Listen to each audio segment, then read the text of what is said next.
राकेश टिकैत से छिछोरा व्यक्ति इस धरती पे कोई नहीं है। ये किसी का नहीं है, ये अपने पिता का नहीं हो पाया तो ये आम मेरे किसान भाई जो सुन रहे हो मेरी बातों को समझें। जो आदमी अपने पिता का नहीं हो पाया वो किसका होगा? राकेश टिकैत सबसे बड़ा गुंडा है। इसका न दीन है न धर्म है।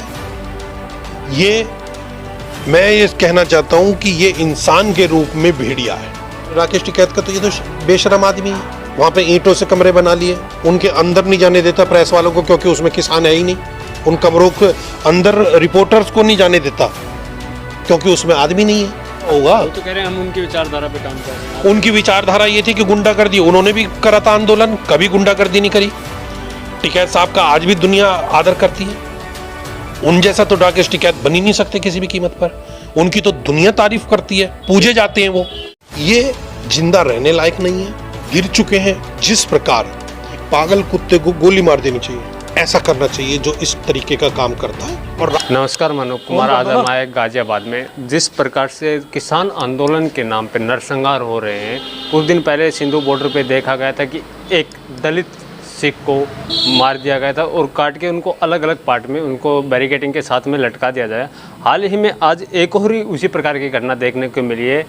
एक व्यक्ति के पैर तोड़ दिए गए हैं और संयुक्त किसान मोर्चा का उस पर अगर बयान की बात हम करते हैं तो उनका कहना है कि हमारा उन नियमों से कुछ लेना देना नहीं। उसी को लेकर हम आज आए हैं बीजेपी नेता पंकज त्यागी जी के पास। त्यागी जी, इस मामले पे आप क्या कहना चाहेंगे? निहायत ही दुखद घटना है। साथ में ये भी कहूँगा कि शर्मनाक घटना है। दुख उस भाई के साथ है, शर्मनाक घटना। इन्हें शर्म आनी चाहिए नालायकों को, जो ये अपने को किसान बताते हैं, किसानों के नाम को बदनाम कर रहे हैं, दलाली कर रहे हैं। संयुक्त किसान मोर्चे से अगर बात की जाती है, नेताओं से बात की जाती है, वो कहते हैं कि हमारे निहंगों से कुछ लेना देना नहीं। जब फ्रंट पे उन्हें रखा जाता है निहंगों को, तब इनका कोई मतलब होता है? नहीं। ये तो हर एक चीज़ से नकारते हैं। टिकैत को ले लीजिए, चाहे खंडूरी कौन है वो, उन्हें चंडूरी कोई भी है, चडूनी उन्हें ले लीजिए, कोई भी ले लीजिए। जब कोई घटना घट जाती है तो ये हर एक से निहारते हैं, इनकी ये नकारते हैं। इनकी यही तो आपको एक चीज़ मैं बहुत क्लियर करना चाहता हूँ कि उन निहंग वो इन्होंने वो सदार नहीं है, वो सीधे तौर पे बदमाश हैं, गुंडे हैं। सरदारों में कभी ऐसी शिक्षा नहीं दी जाती, आज तक ऐसी शिक्षा नहीं दी जाती। इन्हें उग्रवादी कहना, इन्हें बदमाश कहना कोई बुराई नहीं है। नहीं, किसी भी धर्म के प्रति इतनी कट्टरता आरोप लगाए जा रहे हैं कि वो गुरु ग्रंथ साहिब के साथ अपमान जो ग्रंथ है। देखिए, अभी जैसे पीछे अभी उनके हमारे सरदार भाइयों के एक गुरु ने भी अभी पीछे कहा है कि ये लोग वो वहाँ पे कोई ऐसा हुआ ही नहीं है, कुछ ऐसा हुआ ही नहीं कि जिससे कि अपमान हुआ हो। और मैं ये कहता हूँ चलो अपमान भी हुआ, आप पुलिस को सौंपें, उसे मार देंगे, वो इंसान नहीं है। हो सकता है, मैं एक बात कह रहा हूँ, हो सकता है कि वो मानसिक तौर से बीमार हो, तो आप उसका कत्ल कर देंगे, मार देंगे। मुझे अगर कोई गाली दे जाए तो क्या मैं उसे जान से मार दूँ? ये इंसानियत है। ये वो किस परेशानी में हो सकता है, मुझे ये समझना चाहिए। वो क्यों दुखी है, क्यों मुझसे नाराज़ है, मुझे ये समझना चाहिए, ना कि उन्हें मारना चाहिए। ये गुंडागर्दी की प्रकाशता है, ये बदमाशों से कम नहीं है। इन लोगों पे लगाम कसने बहुत ज़रूरी है, और लगाम भी ऐसी वैसी नहीं, इनको सज़ा देनी चाहिए। नहीं, आंदोलन जब से चला कई घटनाएं देखने को मिली हैं। आंदोलन के नाम में अराजकता पहले भी हुई है, जैसे 26 जनवरी की घटनाक्रम हम लाल किले की देख लो। उसमें देखिए, वो जैसा कि सब लोगों ने देखा, क्या कहेंगे उसको, गुंडागर्दी के अलावा और क्या था?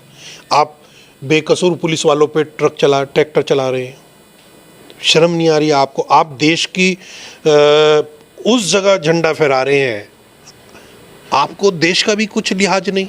तो मैं ये कहता हूँ कि इनके प्रति कोई भावना नहीं होनी चाहिए, कोई इनके साथ हमें स्नेह नहीं रखना चाहिए।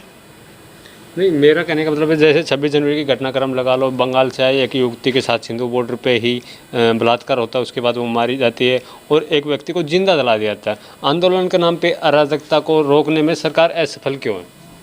देखिए, सरकार नहीं है, सरकार असफल नहीं है। मैं सरकार को दोषी नहीं मानता, मैं दोषी मानता हूँ इन जैसे नीच लोगों को, कि जो देश को बदनाम कर रहे हैं, किसानों को बदनाम कर रहे हैं, सरदारों को बदनाम कर रहे हैं और महिला के साथ जैसा करा इन्होंने, ये जिंदा रहने लायक नहीं है। ये गिर चुके हैं। जिस प्रकार एक पागल कुत्ते को गोली मार देनी चाहिए, ऐसा करना चाहिए जो इस तरीके का काम करता है। नहीं, बात वही ना, सरकार इन लोगों से बॉर्डर खाली क्यों नहीं करवा पा रही है? नहीं, देखिए, अब इसमें कोर्ट ने भी, किसका डर है? किसी का डर नहीं। कोर्ट ने ऑर्डर दिया है, मानेंगे, नहीं तो फिर सरकार करवाएगी खाली। नहीं, कोर्ट का जो ऑर्डर आया है उसके बाद कल गाजीपुर बॉर्डर पे भी देखने को मिला है कि किसान तंबू हटा रहे हैं, लेकिन आगे की जो बैरिकेडिंग है वो तो पुलिस प्रशासन ने कर रखी है। देखिए, पुलिस प्रशासन ने बैरिकेडिंग नहीं कर रखी। पुलिस प्रशासन किसी भी आम नागरिक को, आम आदमी को परेशान नहीं कर रही। वो केवल इनकी गुंडागर्दी को रोक रही है। और राकेश टिकैत सबसे बड़ा गुंडा है, सबसे बड़ा गुंडा है। इसका न दीन है न धर्म है। ये, मैं ये कहना चाहता हूँ कि ये इंसान के रूप में भेड़िया है। एक बड़े किसान नेता के रूप में लोग बाग इनको मानते हैं, आप एक गुंडा कह रहे हैं। किसान नहीं मानते, गुंडे लोग मानते हैं। मतलब जब तक बीजेपी के खिलाफत करे तब तक गुंडे। मैंने कभी ये नहीं कहा कि बीजेपी बीजेपी में शामिल हुआ। देखिए, कौन शामिल हो रहा है कौन नहीं, ये एक आदमी की अपना मन होता है, अपना विवेक होता है, अपनी सोच होती है। मैं ये नहीं कह रहा कि राकेश टिकैत बीजेपी का साथ दें। मैं ये नहीं कह रहा कि राकेश टिकैत बीजेपी में आ जाए, हमें जरूरत नहीं है राकेश टिकैत की। लेकिन इंसानियत रखें। ऐसा ना हो कि एक दिन जो राकेश टिकैत ये कहता है कि मैं गांव में नहीं घुसने दूंगा, ये नहीं घुसने दूंगा, हो सकता है कि एक दिन ऐसा आए कि इसको उल्टा गांव में ना घुसने देने किसान नहीं घुसने देंगे। समझ ले, अब भी धरातल पे आए, औकात अपनी में रहे। इनके पिता क्या थे, ये क्या है, ये जग जाहिर है। पिता का नाम डुबा रहा है अपने। अभी बार बार संयुक्त किसान मोर्चा राकेश टिकैत जी की तरफ से भी बयान दिए जा रहे हैं कि बीजेपी को 3 डोज देने पड़ेंगे, उसके बाद किसान बिल वापस होंगे। 1 डोज हम बंगाल में दे चुके, दूसरे 2022 यूपी चुनाव में देंगे और तीसरी 2024 में। और मैं कहता हूं कि राकेश टिकैत को, बीजेपी को तो 3 डोज देंगे, राकेश टिकैत के लिए 1 ही डोज बहुत है। सरकार क्यों नहीं दे पा रही? अगर वो गलत है तो सरकार क्यों नहीं दे? नहीं, हमें नहीं देनी, वो किसान भाई देंगे, वो हमें नहीं देनी है।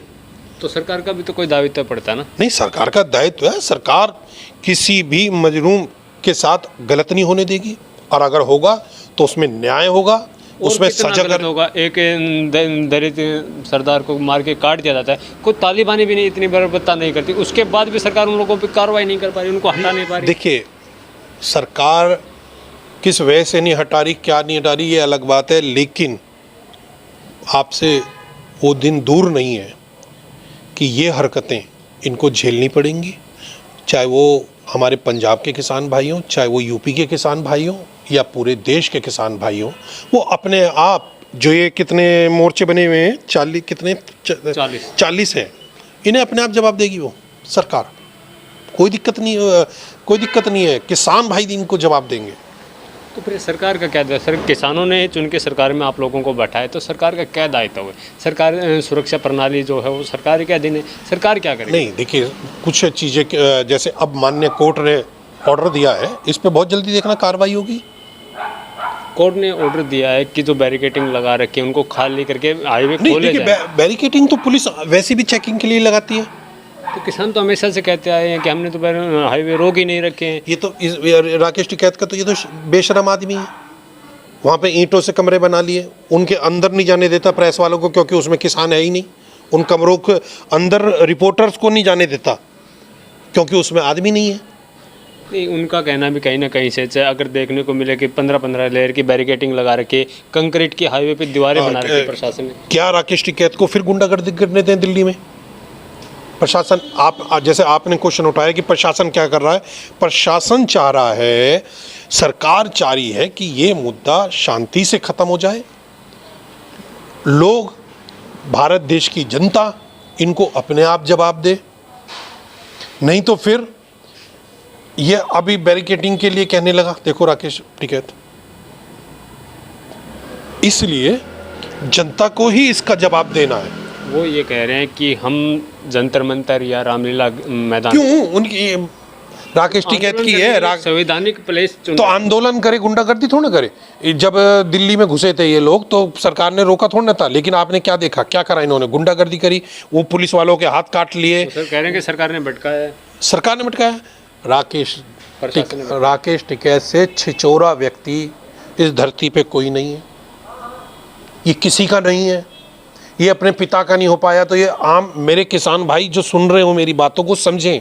जो आदमी अपने पिता का नहीं हो पाया वो किसका होगा? वो तो कह रहे हैं हम उनकी विचारधारा पे काम कर रहे हैं। उनकी विचारधारा ये थी कि गुंडागर्दी, उन्होंने भी करा था आंदोलन, कभी गुंडागर्दी नहीं करी। टिकैत साहब का आज भी दुनिया आदर करती है। उन जैसा तो राकेश टिकैत बन ही नहीं सकते किसी भी कीमत पर। उनकी तो दुनिया तारीफ करती है, पूजे जाते हैं वो। चलो आपकी मान्यता टिकैत जी गुंडागर्दी कर रहे हैं, उनके बंदे गुंडागर्दी कर रहे हैं, तो सरकार उन लोगों पे कार्रवाई क्यों नहीं करे, उनको अरेस्ट क्यों नहीं करे? अगर एक व्यक्ति पे कोई झूठा भी केस लग जाता है तो घर से घसीट के उठा ले जाती है, और ये तो सरेआम गुंडागर्दी कर रहे हैं। कारण क्या है कि अभी बरगला रखे हैं लोग, कुछ लोग बहुत कम, जरा उन्हें भी खत्म होने दीजिए, उसके बाद तब तक तो पता नहीं कितनी और बलियां होंगी। तो ये ध्यान रखे राकेश टिकैत, न्याय जरूर होगा, दूध का दूध और पानी का पानी होगा जरूर। राकेश, मैंने अभी जैसे कहा कि अब भी समझ जाए बात को, इतने पाप ना कमाए। आप कह रहे हैं कि कुछ लोग और हैं जो समझने में अभी डिले हैं। हाँ, तो अगर वो लोग समझते तक जिनके आगे कितने निर्दोष, वो लोग हैं जिनके आगे बैठ के रोता है, वो लोग हैं। वही कह रहा हूँ ना सर, जैसे सिंधु बॉर्डर देख लो, लखीमपुर खीरी में कितने निर्दोष मारे गए, पता नहीं तब तक तो कितने और निर्दोषों के बलि होंगे, कितनी बलियां देंगे भैया। हाँ, मैं एक हिंदू हूँ, मैं एक चीज़ मानता हूँ कि पाप का घड़ा बहुत जल्दी भरता है, और मैं भगवान से भी प्रार्थना करूँगा किसी भाई के साथ कोई दुर्घटना ना घटे। मेरे सारे किसान भाई इसको समझ जाएं, इसकी रणनीति को समझें। ये बहुत ही गिरा हुआ व्यक्ति है, ये किसी का सगा नहीं है। मैं साफ कहना चाहता हूँ आपके माध्यम से। अभी जो सिंधु बॉर्डर पे जो घटनाक्रम हुआ था, दलित को जो मार के काट के टांग दिया गया था, उस पर जो भीम सेना प्रमुख हैं नवाब सतपाल तंवर, उन्होंने बयान दिया है कि सरकार या तो इन लोगों को बॉर्डर से हटाए या फिर हमें कहे कि हम आगे हम खुद हटा देंगे। मजबूरी हुई है कि लोगों की, उन्होंने गलत नहीं कहा इस बात को। मैं उनके वाकई में मैं उनका समर्थन करता हूं कि उन्होंने इस बात को समझा, कितनी बड़ी बात कही उन्होंने। मैं उनका आदर करता हूं और उनके इस बात के साथ मैं उनके साथ हूं इस बात पे कि इनको हटना चाहिए। और दलित हो या कोई भी हो, कोई किसी को हक नहीं बनता कि उसकी हत्या करे। सब भाई हैं, सब इंसान हैं। तो वही कहीं ना कहीं मेरा सवाल वहीं पर आएगा, सरकार विफल लग रही है इनके आगे, चाहे किस दबाव में है, किस कारण से है, वो एक अलग इशू है। सरकार नहीं चाहती कि अराजकता पैदा हो, सरकार नहीं चाहती कि हम किसी का बुरा करें। सरकार में आज भी भावनाएं हैं, सरकार में आज भी इंसानियत है। नहीं तो आप जानते हैं कि सरकार चाहे तो क्या नहीं हो सकता, लेकिन सरकार ये चाहती है कि ये शांति से निकल जाए सारी बातें। लेकिन ये बेशरम आदमी नहीं समझेगा, ये बेशरम, इसको किसी की मृत्यु हो जाए इससे कोई फर्क नहीं पड़ता, क्योंकि इसके घर का नहीं जाता ना कोई। जिस दिन इसके घर का कोई जाएगा उस दिन इसे पता चलेगा। बात वही ना, इनके घर का नहीं जाता, वही बात अगर मजबूर सरकार पे करे तो किसी नेता का बेटा किसी भी दंगे में नहीं मारा जाता है। नहीं देखिए, इसीलिए कहीं ना कहीं दंगे बढ़ते हैं। नहीं देखिए, हमारे अभी योगी जी की सरकार में कितने दंगे हुए, आज तक एक भी नहीं हुआ। अब ये जाके जो ड्रामा कर रहे हैं लखीमपुर सुनिए मैं वही बता रहा हूँ। अब ये लोग जाके जब इन्होंने देखा कि सारे के नेता का ही लड़का, नहीं बिल्कुल मैं आपको बता रहा हूँ, तो आज वो नेता का लड़का कहाँ पड़ा है? जेल के अंदर। आप ये देखिए, वीआईपी ट्रीटमेंट के साथ। नो देखिए, ये सब के लिए जाता 10 बार चाय को प्यारी हो। नहीं देखिए, ये सब कहने की बात होती है। गुनेगार है, चाहे वो कोई भी हो, चाहे वो मैं भी हूँ, चाहे वो कोई भी हो, आप भी हो, कोई भी हो। नहीं गुनेगार, और योगी जी गुनेगार तो मंत्री जी भी तो है ना, तो 2 दिन पहले बयान दे रहे हैं, तो उन पे कार्रवाई क्यों नहीं, उनको निलंबित क्यों? देखिए, उनके जांच चल रही है, आपको पता है। जांच के बाद जैसा भी रिजल्ट आएगा आपको पता चल जाएगा। और योगी, आप मानते हैं योगी जी के, आप देखिए योगी, मेरी बात सुनिए ना, आप देखिए योगी जी ने मुख्तार अंसारी जैसे कहाँ घुसाड़ दिए, जेलों में घुसे पड़े हैं। क्या कर दिया। तो आप न्याय की तो आप छोड़ दें चिंता, इनकी चिंता करें कि ये कब अपनी बर्बरता से बाज आएंगे। नहीं, आप कह रहे हो जांच का विषय तो तब होता है ना जब कोई चीज़ छुपी हुई हो। हाँ। जो चीज़ सामने है स्पष्ट तौर पे कि 2 दिन पहले मंत्री जी ने बयान दिया था कि मैं किसानों को सुलट लूंगा, मैं इनको साफ कर दूंगा। नहीं देखिए, उनका वो बयान मैंने वैसे तो आज तक सुना नहीं है, जो मैं आपको बता दूं क्लियर, ना मैं उनके पक्ष ले रहा हूं कि कोई मैंने अभी आपसे एक बात कही, अगर गुनहगार है तो गुनाह की सज़ा मिलेगी, नहीं है तो नहीं मिलेगी। नहीं, यही बात है ना, आप कह रहे हो कि बयान नहीं सुने उसी दिन जिस दिन लखीमपुर खीरी का नहीं, अगर आप कह रहे हैं तो बयान होगा लखीमपुर खीरी लेकिन का- अगर उन्होंने ऐसा कहा है, अगर उन्होंने ऐसा कहा है तो हो सकता है वो दूसरा रूप हो कहने का कि मैं समझा दूंगा। ऐसा कोई अपने बच्चे को थोड़ा ना लाएगा। आप ये बताओ, एक छोटी सी मैं आपसे बात पूछ रहा चलो, हूँ, उस अपने पे मैं बच्चे को आपकी थोड़ा बात मान, उसी दिन लखीमपुर का जो कांड हुआ था उसी दिन हरियाणा के जो मुख्यमंत्री हैं मनोहर लाल खट्टर जी, वो भी बीजेपी की तरफ से हैं, उन्होंने एक कार्यकर्ता मीटिंग बुलाई हुई थी। उन्होंने उसमें कहा था कि आप अपने अपने अलग अलग किसान मोर्चा बना लो, 1000-1500 की टोली बना लो और लाठी डंडे उठा लो, इनको इन्हीं की भाषा में जवाब। तो ये अराजकता फैलाने का काम नहीं। देखिए, अभी जैसे आप मुझे अभी कह रहे थे कि सरकार क्या करे, तो मैं आपसे क्या कहा था कि इन्हें किसान ही जवाब देंगे। उन्होंने भी यही कहा। उन्होंने किसानों को नहीं कहा, कार्यकर्ता मीटिंग मतलब अपने कार्यकर्ताओं को नहीं, कहा कि किसानों आप को। लोग टोली बना लो। नहीं, किसानों को कहा है कि वीडियो चैनल चले, किसान एक हो जाएं। देखिए, हरियाणा जो उन्होंने है ये नहीं कहा हमारा, किसान एक हो जाएं। मनोहर लाल खट्टर जी ने साफ तौर पे कहा था कि आप लोग अपना अलग अलग किसान मोर्चा बना लो और 500-1000 की टोली किसान बना मोर्चा, लो। किसान मोर्चा। अपना हाँ। अपने का मतलब ये तो पार्टी का वर्कर नहीं, कौन सा नहीं, मोर्चा होगा? देखिए, आज बहुत से मोर्चे हैं, कोई भी इंसान 100 आदमी मिलकर अपना एक मोर्चा बना सकते हैं, प्रजातंत्र है, इसमें कोई सभी दिक्कत लोगों नहीं को है। कहना एक अलग बात है, लेकिन अपने कार्यकर्ताओं को कहना कि आप लोग नहीं, देखो, और लाठी चलो आपके बात में मोर्चा बना लो, देखो, हमारी- कार्रवाई करो, लेकिन लाठी डंडे उठा के उन देखिए, अगर हमें कुछ इस प्रकार से करना होता तो आज 1 साल होने को है। ऐसा ना हमारे मन में है कोई बात, ना हमारी सरकार के मन में है। मैंने क्या कहा कि इनको जवाब किसान भाई देंगे अपने आप। जी धन्यवाद। गाजियाबाद से अनूप कुमार की रिपोर्ट।